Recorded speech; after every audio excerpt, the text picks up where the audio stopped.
And I will say this is one of the rare times that we'll say always or never. There you go. We'll Right, speak right. in definites. Yes. But it's really that important. It is that It will important. make that big of a difference in your communication. Yes. So.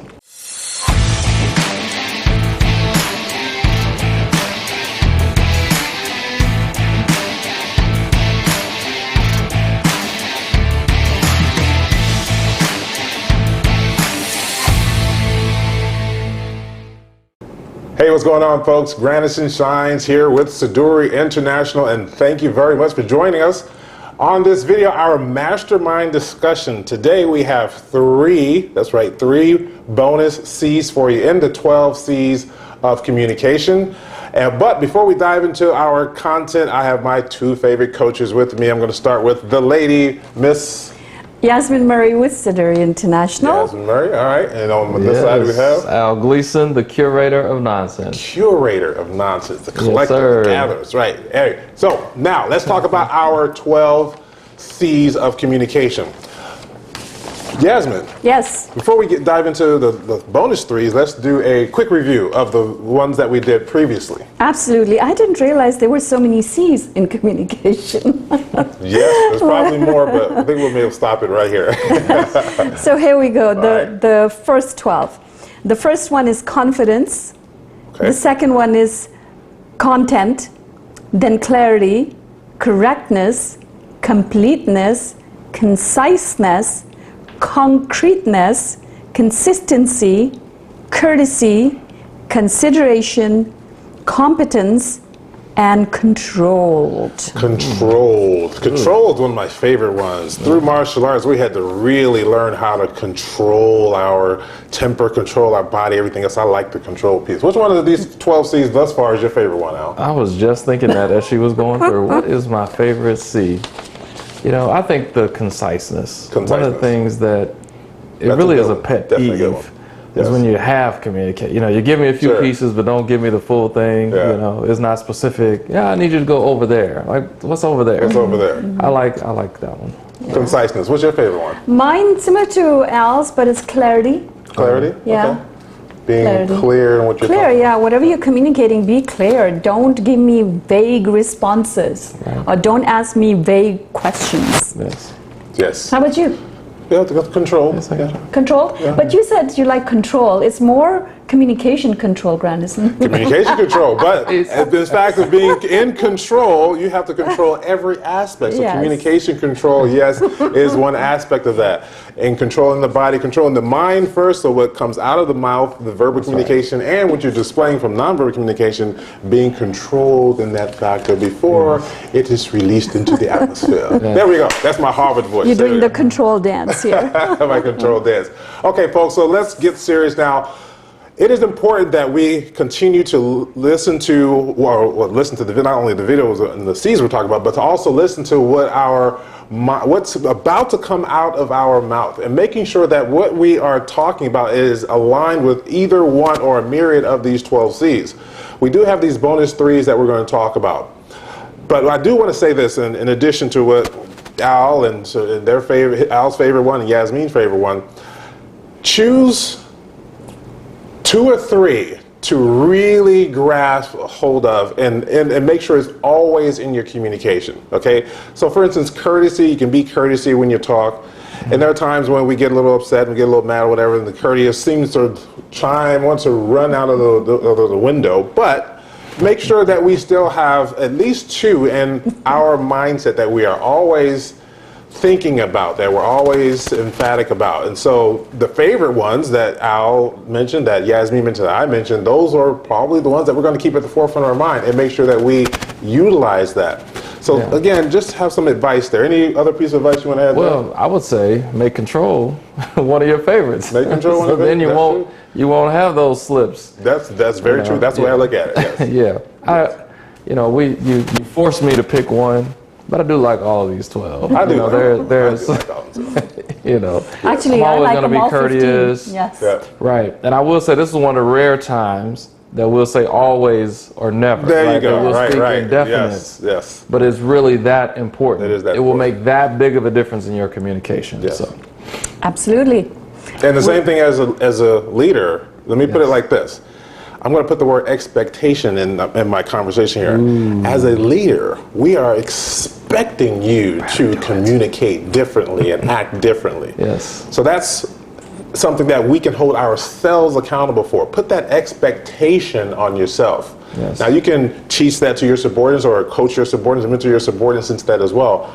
But as a leader, I expect when I talk to C-level executives, anyone that's in that business operation process, in the business area, senior execs, the high-level execs, the mid-level exec, I expect them to communicate differently. Yes. So when I come to them and I'm on my game, because I know I'm on my game. You're on your game when Absolutely. you talk? Jasmine, you're on your game when you talk? Absolutely. We're on our game. So we expect a like level of communication, courtesy, and everything else that goes along with that. Right. So, well, I would add to that, I think we'd be remiss not to mention what happens if you don't meet that expectation, because it is a standard expectation out there. Yes. And it really can undermine what you're trying to do as a leader. Sure. Yep. Because you look like you're not a leader. There you go. Yes. You automatically lose respect. You lose credibility, Yep. which is something that we talk about a lot. So Yeah. it's an expectation that's out there in the atmosphere already. Sure.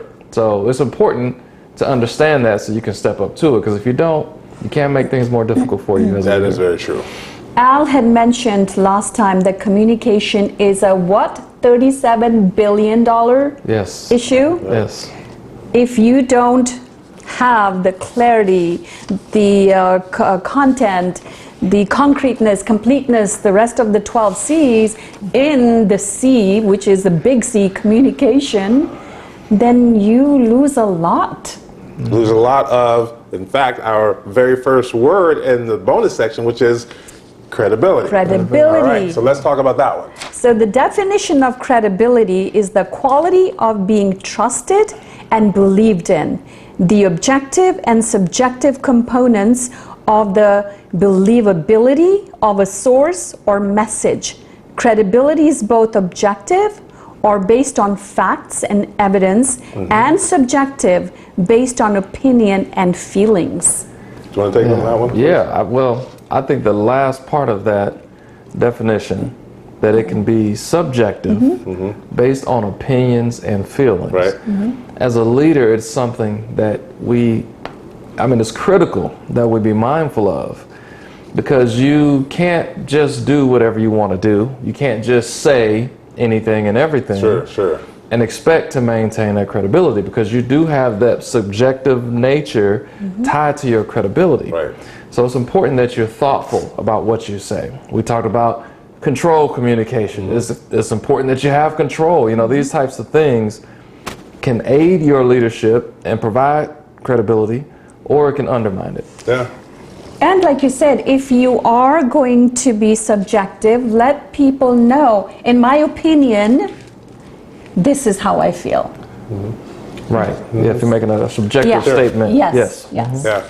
Absolutely. I do like the objectivity part as well, because that's all part of it. And I'm a stickler for making sure that we maintain credibility. And that is going to be built, or it's going to be shattered, it's going to be destroyed by how you communicate, the words that actually come out of your mouth, and the things that, whether they match your actions or whether they don't match your actions, that's going to either raise your credibility or destroy your credibility. It's going to actually like this. It's going to raise your credibility, or it's going to raise your credibility, meaning that the R-A-I-S-E is going to raise it to a new height. The R-A-Z-E is going to completely destroy it. Right. So you have to be able to maintain that credibility, and that's intertwined with your reputation, your leadership brand that you've created. That's part of it. And once you get it, we have to fight for it as a leader and make sure that if our credibility is ever challenged, that we do come back with the correct responses to maintain the credibility, to maintain the brand, to maintain the leader that you have strived so hard to be in your tenure of leadership. Credibility is massive in order to continue to have loyal followers. Loyal followers. You going to add something to that? Yes, I was. Sometimes as a leader, and especially newer leaders, they try to impress other people, say things that they shouldn't say, and thus lose credibility immediately. Yeah. So especially as a new leader, you have to be really careful what you say and how you say it to build your credibility. Yes. Something I like to be mindful of, keep top of mind, is that it takes an ounce of information to form a perception, and it takes a ton to change it. I like that. So we talk about credibility. Yeah, like that. Once you have, there is a, because of the expectation, because of, the benefit of the doubt, you'll have a certain level of credibility. Sure. And if you handle that properly, you can build that. And it's hard to destroy, but it works the other way around. True. Wrong information out there, make a wrong move, try to impress somebody, even though you're super intelligent, you're great. But they remember that it takes a lot to change that. So, yes. Yeah.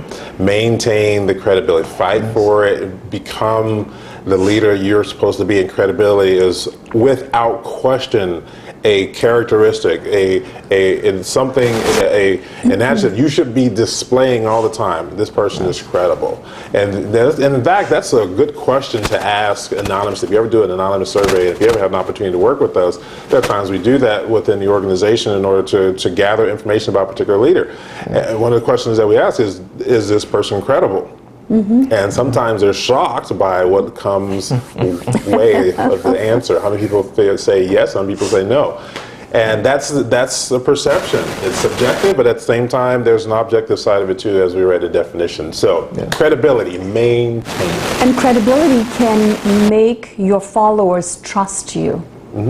Without credibility, you can't really gain that trust. Yeah, they go hand in hand. Yeah, the credibility and trust. Yep, absolutely. So, bonus number 2 is... This is one of my favorites, actually. It's confusing in the beginning, but when you really understand it, it's amazing. Catalyst. A human catalyst is a person who acts as a catalyst to facilitate a human chemical reaction or system process without themselves being consumed in the reaction. With a strategic structure in place, everyone can focus on what matters and speed up decision making to respond to changes while staying on course for success. Absolutely. You want to continue on with that one? Yeah, Absolutely. That's a deep one right there. I think it's you need a to go huge ahead one. there. And especially during this climate, I have come across several companies where they're trying to bring change, bring change, and they don't have a human catalyst involved in that change. Especially in order to bring change, you have to have someone being that catalyst, voicing that change until the change happens. Sure. Yep.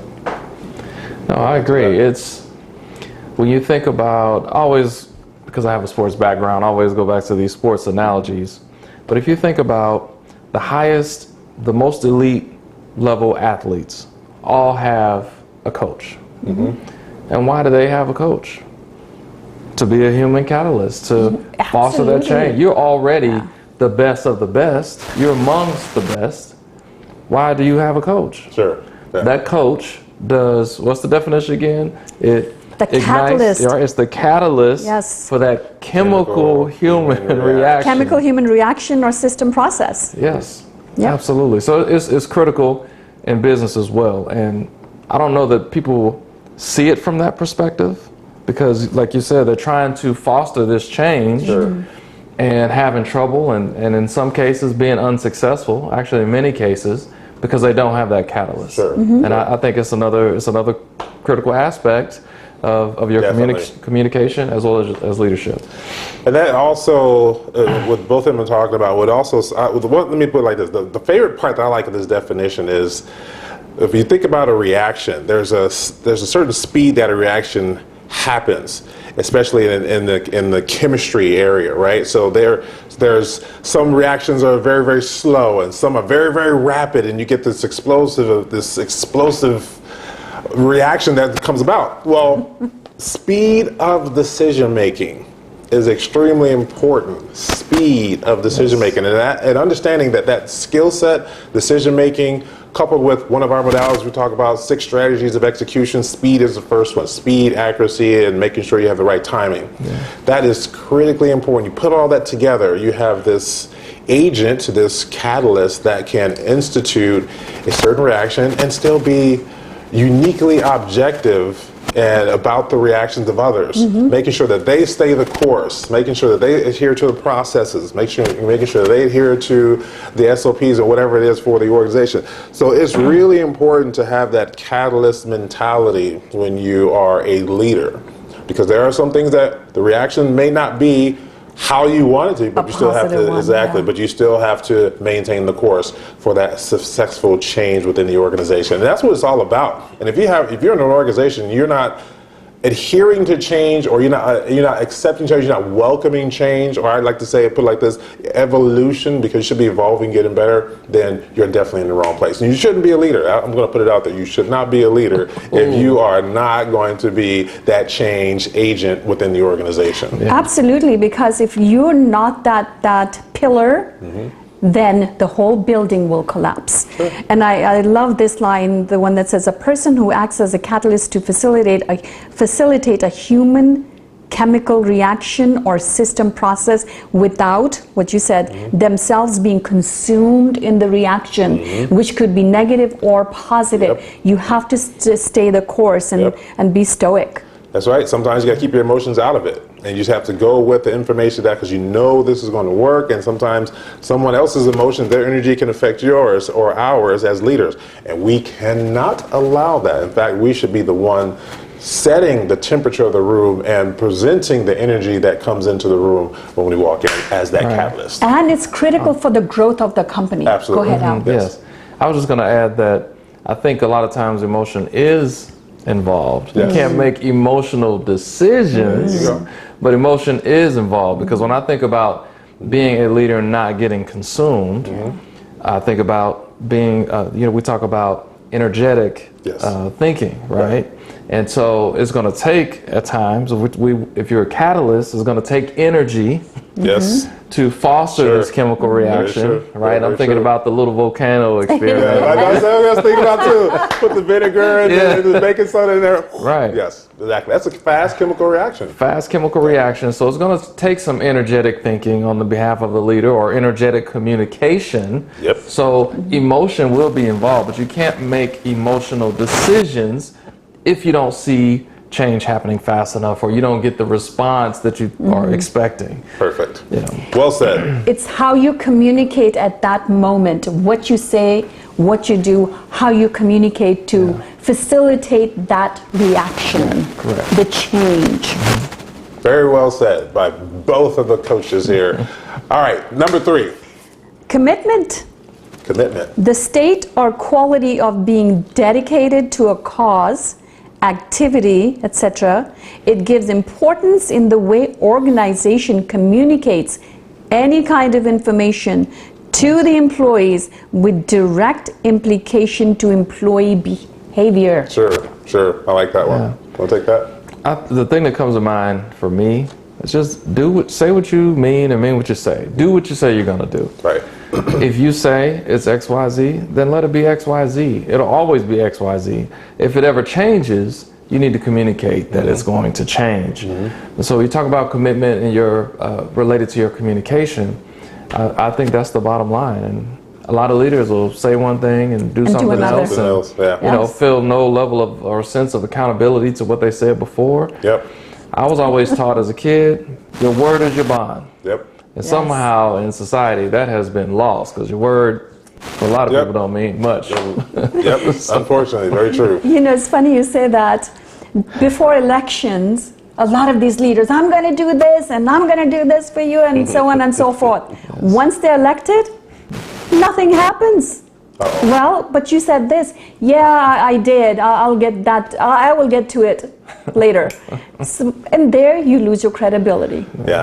So be committed to what you say and what you do, like Al said. It's the behavior that follows after the words have been said. There you go. is commitment. Not much more for me to add there, folks, except for just continue to let me add, I will add this.